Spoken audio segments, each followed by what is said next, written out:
Hello, good afternoon, or good morning, depending of where in the world you're watching. Welcome everyone to the second edition of the A4Q World Congress. So today we have another special speaker with us. So we have Robert Pucher with us here today. I'm not going to take too much of his time because he has an amazing presentation waiting for us. The topic of his presentation today is going to be what software engineers need to know about usability and UX design.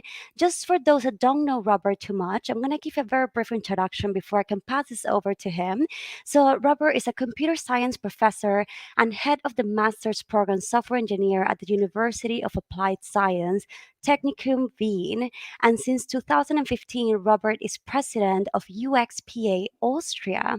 So, I will pass this over to him and put his slides on screen now. Robert, we're here with you now. Thank you very much. Thank you for the introduction. I'm going to talk about what software engineers need to know about software usability and UX design. Why? Well, I'm a professor for software engineering for a long time. And what I see now is that everybody wants to make the software more usable, but very often it just doesn't work.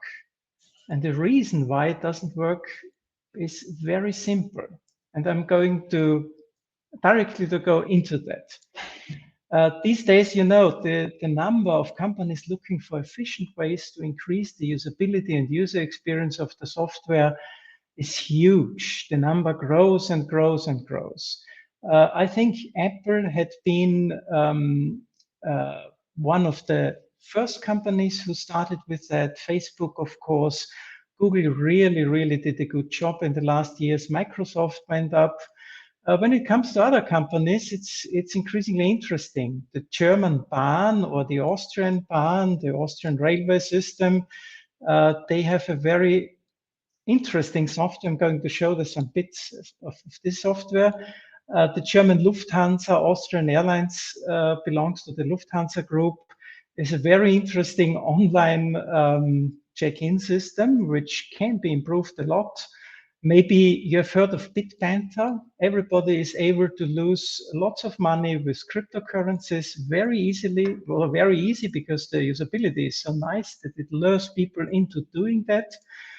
SAP, for example, everybody knows, or many people know SAP, and well, I don't want to talk about the usability of it.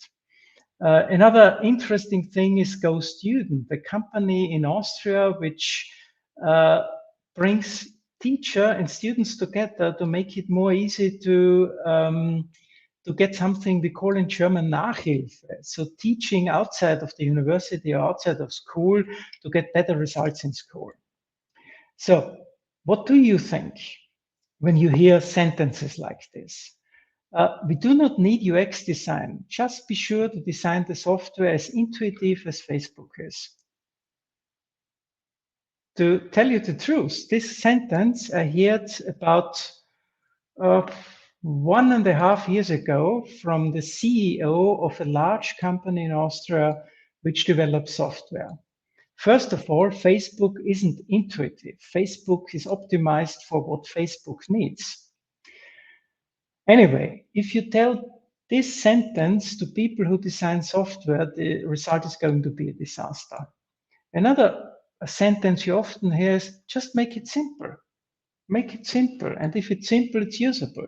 No, no, no again. It's not simple and it's usable because it's simple. It's usable because it's usable and it's perceived to be simple, but it isn't simple. Another sentence I heard from a large banking group here in Europe is, you really mean we should implement all the nonsense our users are telling us? Of course, users are telling nonsense about usability. Users want to use the language of programmers to express what they want to have. They don't have an idea how to make it simple, but they tell you something. Of course, you should not implement the nonsense, but you should find out what you can hear from the users and what you can find out, so that what the users are going to tell you is going to improve the product. Another thing I recently heard from a Scrum Master is, what do I have to do when? to build usable software in the Scrum process. I don't have the smallest idea. I do Scrum for lots of years now, but I always should make it more usable. But do I need to hire an expert? What knowledge do we have to have? And so on. Another myth we often hear is usability cannot be measured or nor assessed. Usability is just something inside the software which, like a miracle, makes it good. Also, this is untrue. What I want to tell you now is, and what I want to show you is, only 3 days of education are sufficient for most software engineers to understand basic UX. Basic UX, which is enough to incorporate the process into their Scrum process and go to specialists in case they need or do all the basic things for themselves. Especially if you can do all the basic things for yourself, you really will see that the number of well, it's not much work. That's what I want to say. And there are many simple things to do. Then I want to show how you can incorporate UX design in software development teams, which is a very big issue, and a simple and efficient ways to integrate the UX into your software development process. And finally, how to measure UX, which is very important because you have to prove somehow that the software you designed is better now than before. What is software usability? According to ISO, it's the extent to which a system, a product, or service can be used by specified users to achieve specified goals with effectiveness, efficiency, and satisfaction in a specified context of use. Well, very nice statement. But what do I do now? How can I use this statement to improve the software I'm going to build? Statements like this are not of any use except as definitions. You can't learn anything from such a statement. More interesting is the Nielsen-Norman group, which says, for example, that usability is a quality attribute that assesses how easy user interfaces are to use. And the word usability also refers to methods for improving ease of use during the design process, of course. And these 5 quality components are very often used. Learnability, it needs to be learned easily, whatever that means. Efficiency, it should be remembered easily. The errors should somehow be low, what the users do while using the user interface. And then there's something which is satisfaction. And satisfaction is important. What happens to you when you use a software and in the end you are not satisfied? You say, this was horrible. I really had a hard day and.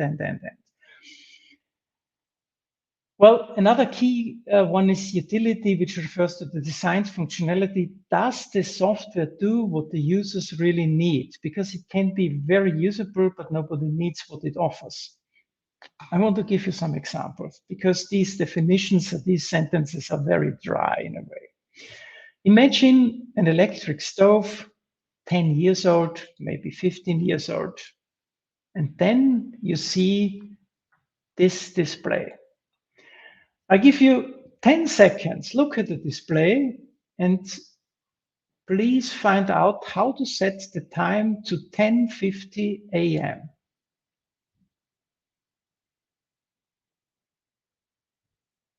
You have another 5 seconds.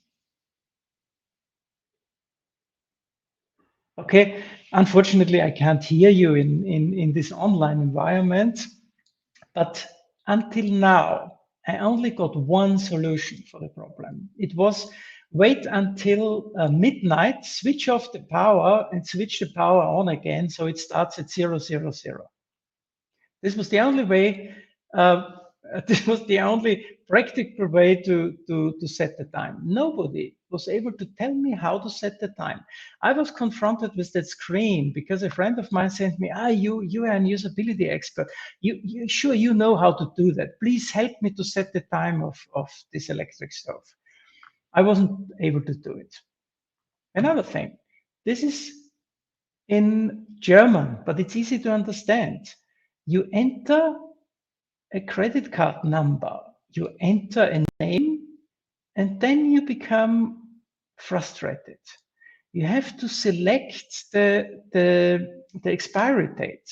But why can't you write 02/25 as it's written on the credit card? You even can't, if you write 2 here, if you press the number 2, it only advances from 1 2 to the next 2 because everything starts with 2.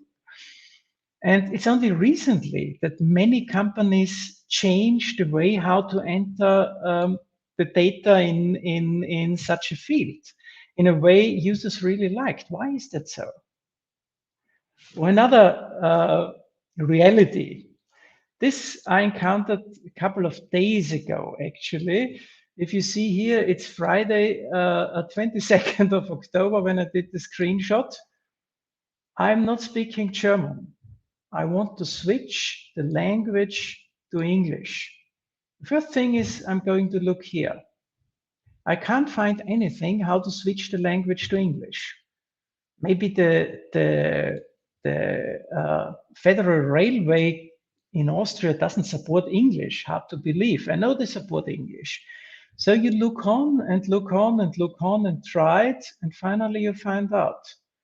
You have to press this button, a menu opens, and in the menu on the top, you can change from German to English, which I selected now. And now all the coming information is in English. What comes into my mind is, why didn't the software engineer who finally did this just put something like maps here in English or German or whatever, so you can easily select the language like it is done in other sites. And this is the interesting thing. We already have a mental model, what we call, where we can change the language. It should be here and not here. And if we get frustrated if we can't find it here. Well, the next question you have here, when you look on the screen, is there's much information on the train. It's a nice long train. It's a sunny autumn day. It's real-time info and so on and so on. Nobody's interested in that. Nobody is interested in that. The only thing we're interested in that here. This means departure, city or station, and arrival, city or station. Okay, so I will enter a city here, but wait. What are these two buttons meaning? Book a ticket or search connection? What should I do? Should I book a ticket? Yes, I want to book a ticket. But does it mean I already need to know the connection, or is it enough to click on book the ticket? It's enough, sorry, it's enough if you click on book the ticket, but if you search connection, you get another way to get to the ticket. I don't know why they do this. It's quite frustrating. So let's imagine what happens if you click on search connections. It's very interesting. A whole new tab opens up. This tab doesn't disappear, but a new tab opens up with something like this. And now I really want to go into detail because you must imagine the federal railway system in Austria, they put millions into UX design. And the question which arises, how can people do things like this with millions in back to support the UX design? I will explain to you. At a special or any given time, the programmer who had to redesign the screen was confronted with, we have to redesign it, we do this and that. This specific programmer or this specific group didn't have any idea of UX design, so they just started. They got the process wrong. And so they did errors like this. They just said, what should we put onto the screen? And they decided, enter starting point. And please fill in a stop station or address. I don't know if people understand this. Starting point for the journey. Maybe you could write departure. enter destination, which is done here. You can enter destination. And what does that mean? There's a slide which obviously belongs to what? You find out after you try this, that if you switch on this slide, a new window is popping up and adds a return journey in a very complicated way. If you look at that slide here, what does it mean? It's red. And here it's departure and arrival.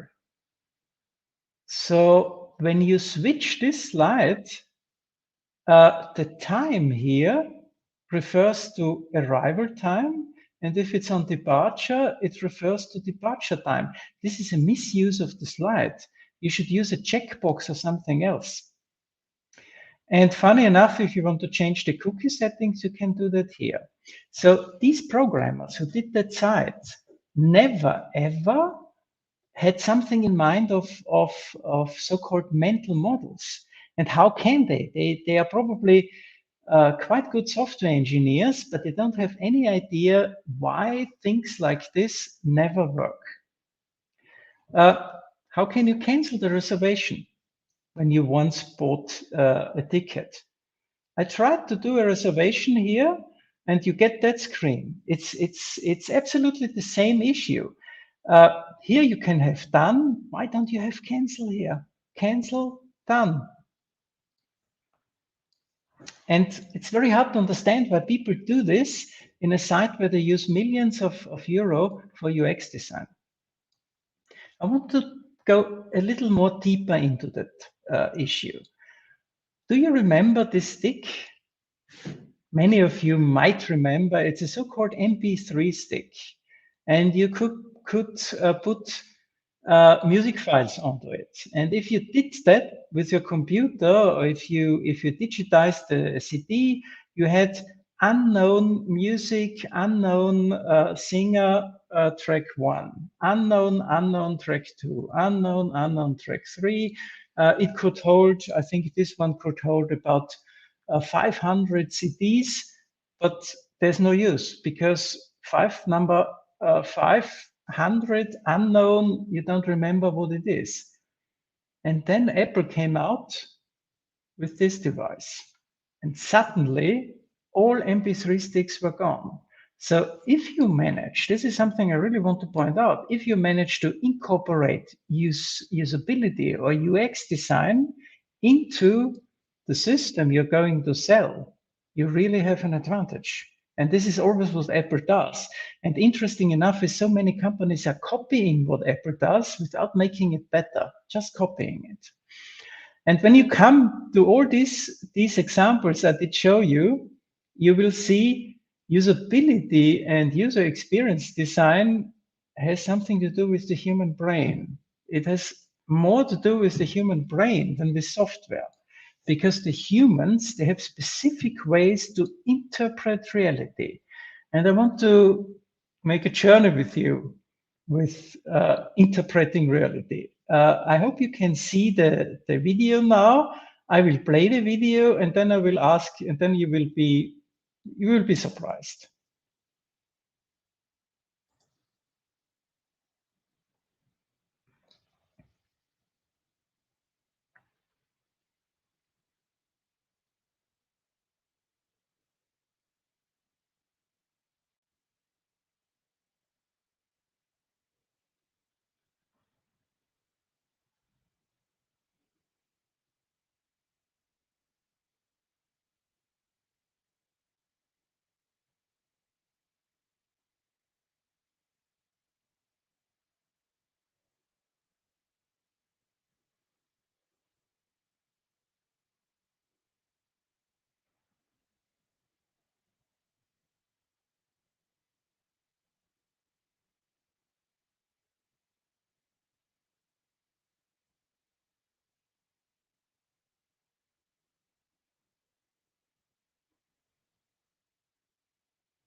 Well, this movie was intended to be the second movie. However, now it's the first movie.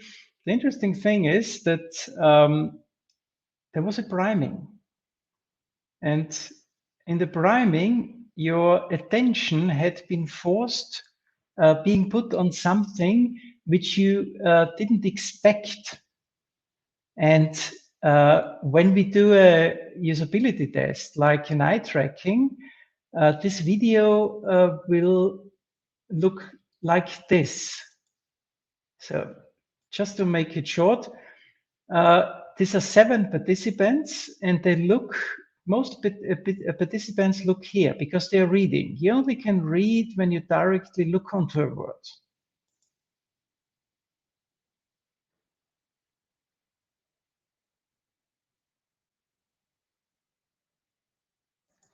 Now comes the priming, and everybody looks onto the white team and the ball of the white team. People always look into the faces of other people. This has some reasons with our genetics, but basically people look onto the into the ball of the white team.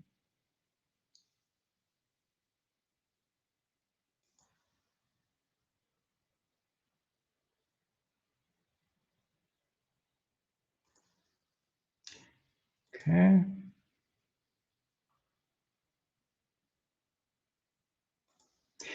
And as you see, not many people could see that this bear was actually inside of the group because they were focusing on the ball of the white team. And I would like you to do an experiment. Uh, if you look here to the ball of the white team, just try to read what is being here. You have to focus from here to here. People only can see details in a very small area of the eye, and that area is that small. So that's why people don't see the bear. But when we go on,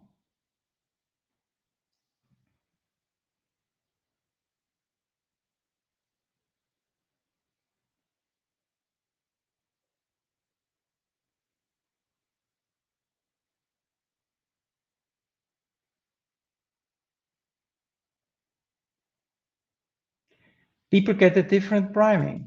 Priming means what people have in their mind, what the intention of a person is.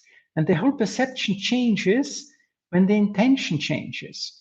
And as you see here, it took 1 second for everybody to see the bear, only 1 second. And that's the difference if you concentrate on something, like looking for online check-in, like looking for cheap watches, looking for a possibility to do whatever on a computer. So what's in your mind really makes a difference.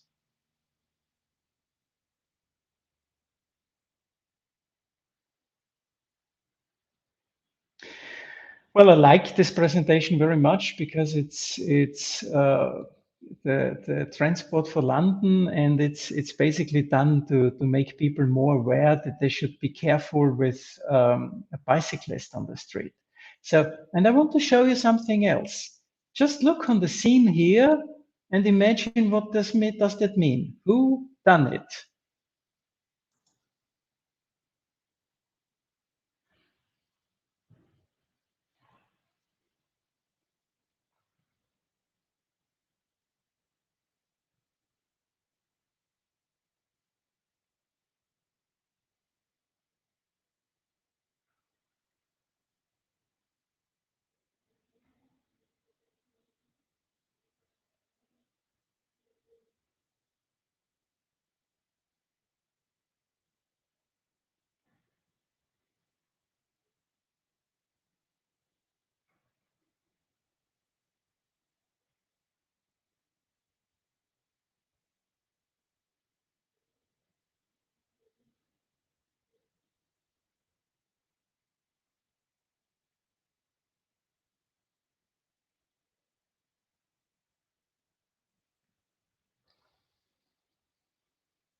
Well, I'm going to leave it for discussion later.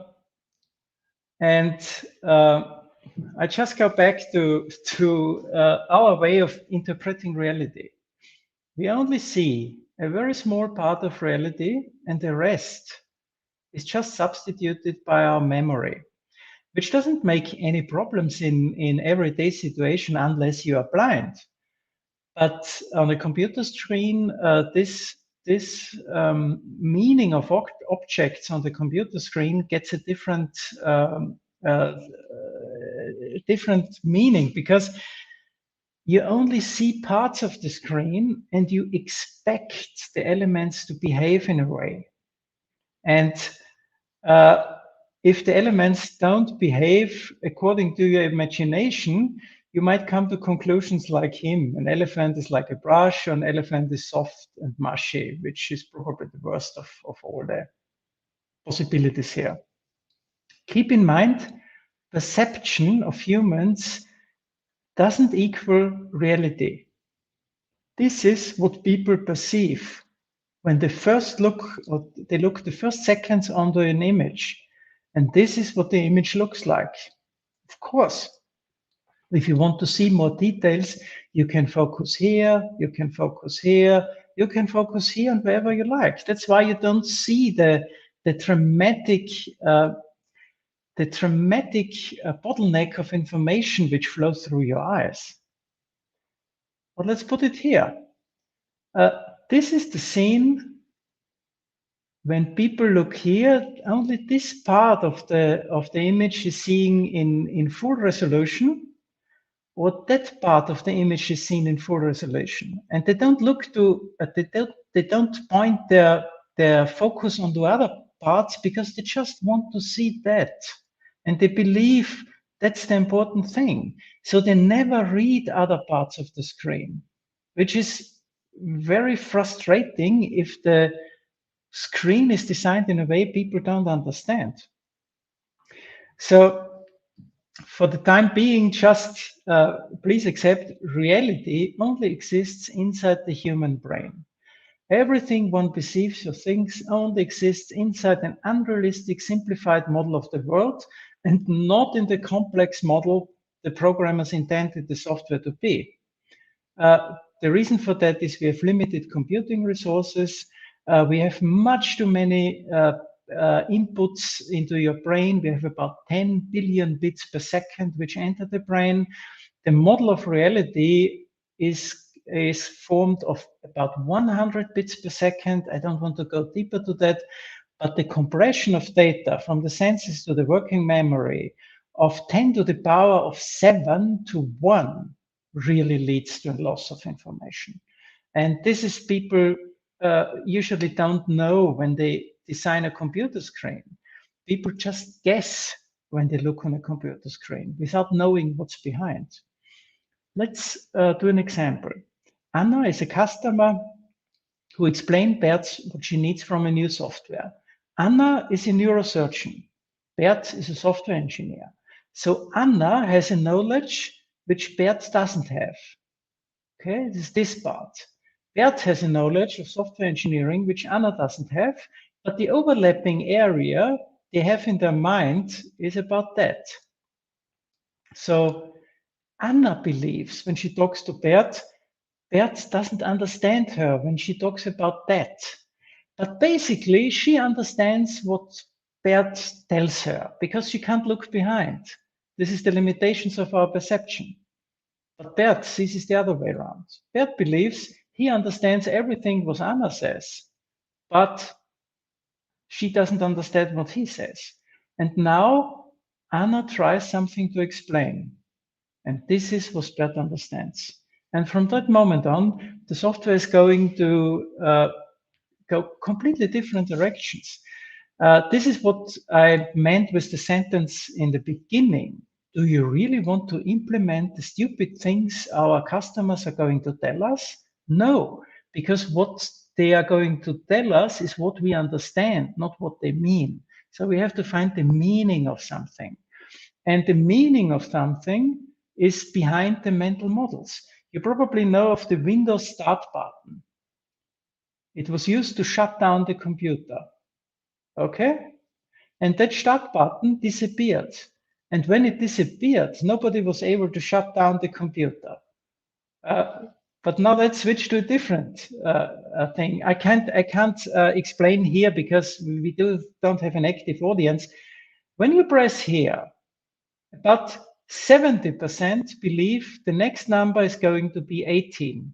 About 30% believe the next number is going to be 18 when you press here, because there are two mental models behind that. When it comes to a different situation with a month here, about 50% believe when you press here, the next one is going to be June, and about 50% believe the next one is going to be April.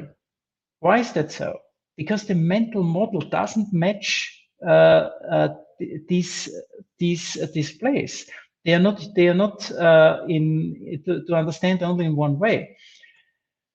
What did Windows do, or what did Microsoft do? They reintroduced the Windows button, which is used to shut down the computer, which can be done here. So basically, they went back to the mental model. They forced millions of people, billions of people to believe by using prior versions, and then they had to stick to the model. Is that complicated?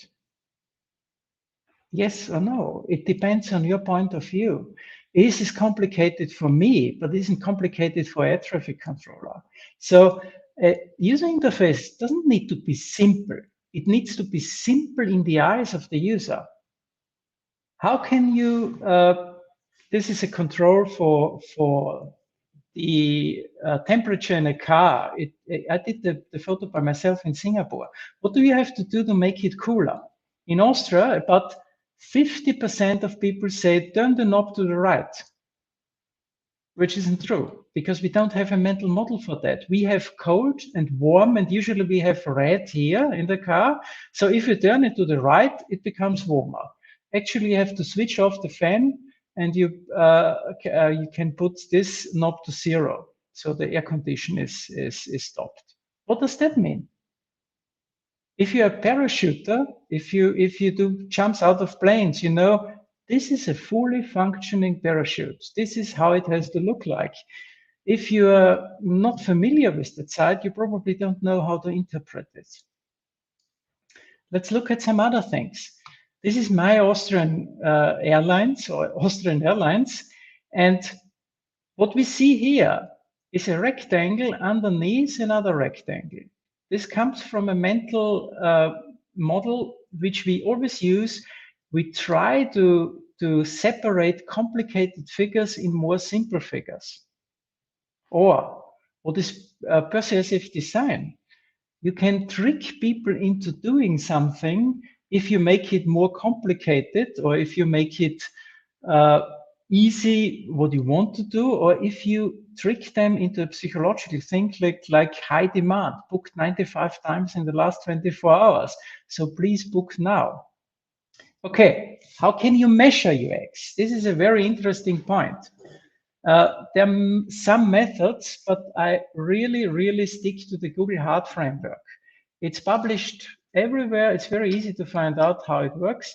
And it focuses on not on the basic things which other frameworks focus on, but it focuses on happiness, engagement, adoption, retention, and task success. But the metrics for your specific software, you have to find for yourself. So the goal might be the user find the app helpful, fun, and easy to use. What are signals you can use to find out if users are reaching that goal? Let's say respond to surveys, leaving 5-star ratings. Please keep that in mind, leaving a user feedback. And one of the metrics might be number of 5-star reviews, which you won't have in situations where you don't have Star review, or task success. Users complete their goal quickly and easily. This is what you want your users to do. And the signal might be finding and viewing content quickly, completing tasks efficiently. You might, if you have a web shop, you might say cache rate. How many users actually bought? How many exited while searching? They just stopped searching and went on. In this case, you have to do research to find out what is wrong with your software. Uh, well, these are baseline metrics. I don't want to go into that. But what software designers very often miss do is something like you can see visually here in street design. This is the way pedestrians should use. Okay, everybody uses that way because it's more easy. But people who designed the street put it that way. If they put the tree here, people will walk around the tree. So reality always is defined by the user, not by the software designer. One of the things to find out what the user really does is usability tests. But in the usability tests, you have a big problem. Usability tests don't show a solution. For example, here you have A/B testing, like Netflix does. Netflix offers some users a slightly different version of the user interface. And then they find out which group of user responded better defined in the way they defined better. And in that case, they rejected A but kept the existing. They rejected B and kept the existing control A. One very important thing is no test directly generates a solution. You have to test, you have to learn, and you have to do the UX design. And here is something very important. If you're always designing on the same cheese, you might have difficulties to go out, because from that design, you never come by usability tests to that design. Here you need a creative phase, and this creative phase, for example, never can be part of what software engineers do. And if you have the right app behind, maybe you make the interface better. So the challenge is that UX design is a relatively soft skill, I would say. And developers, they have to stick to a very harsh environment. And any error here really has effects on the software. You just can't say it works if it's buggy. So software engineers have difficulties to understand UX designers. And one of the challenges is that the Scrum process usually has sprints of 2 to 4 weeks. And inside these 2 to 4 weeks, you should incorporate usability and UX. So, oh, sorry, I got the German slide. But what you do is activities before the sprint starts. Very interesting if you have a closer look to that.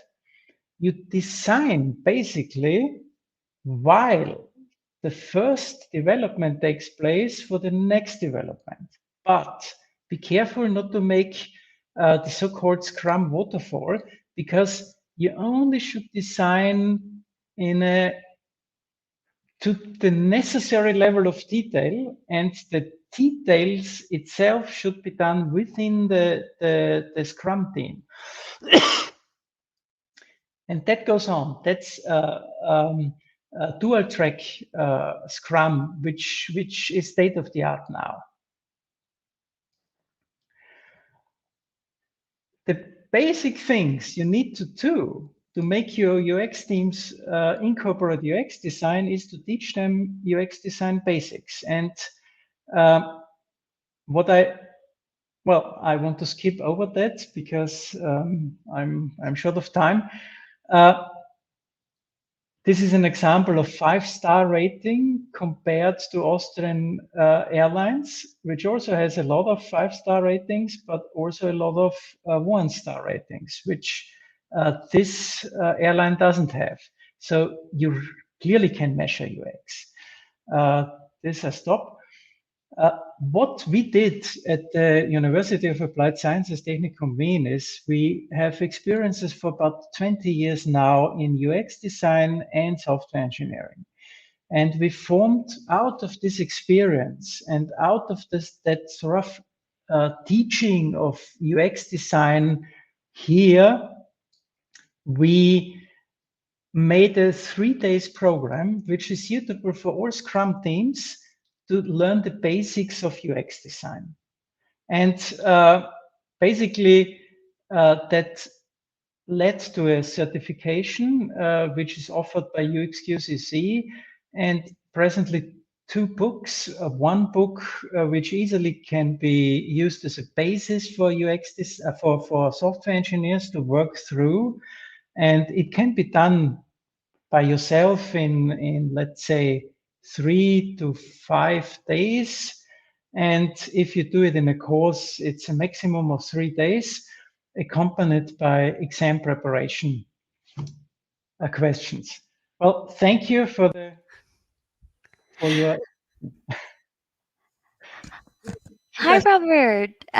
Thank you so much. I'm gonna leave just for a little bit longer your screen showing so people can see your email Okay, okay, as well. We do have a couple of questions. I also would like to say such an interesting presentation and such a good way to explain it as well. I do have a couple of questions here from the group. If please. anyone has any questions now, more than welcome to also put them here. We also have some of the responses to some of the things that you were showing on screen. I'm gonna now put you in big screen so you can also see some of the things later with people over here.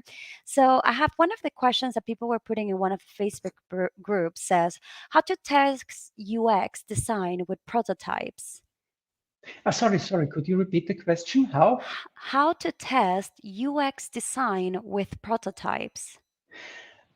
You can do many ways of testing with prototypes. You can do remote testing. You can send the prototypes, the screenshots of prototypes to companies who do the UX testing. You can do it in-house, which I actually suggest you do that because UX testing with prototypes is easy.